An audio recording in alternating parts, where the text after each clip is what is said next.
Your power tool's motor uses two carbon brushes to conduct electricity to the armature. They do this through the commutator. The carbon brush will wear down over time from rubbing against the rotating commutator and will need to be replaced. Worn brushes can cause excessive sparks around the commutator. Sparks can also be caused by a damaged armature, so you'll want to carefully inspect both if sparks are present. Replacing the carbon brushes is a repair that you can do yourself, and I'm going to show you how. Hi, I'm Mark Socha.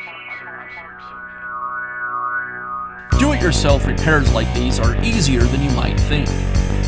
From lawn machines to cordless drills, kitchen mixers, Outdoor grills. our how-to videos walk you through each repair from start to finish. So doing it yourself means never having to do it alone. Let's get started. I'll begin by removing the housing from the rear handle.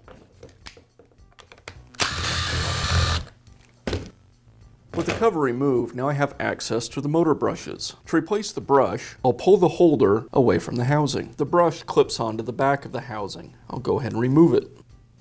And now I can install the new brush. I insert it into the holder and clip it into place. Then I'll reinstall the holder back into the housing.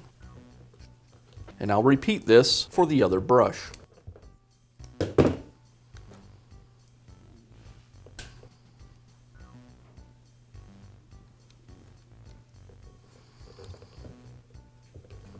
And then I can reinstall the housing. And that's how easy it is to replace the carbon brush set in your power tool. Be sure to check back often for new videos and expert advice. If you found this video helpful, give us a thumbs up And leave a comment.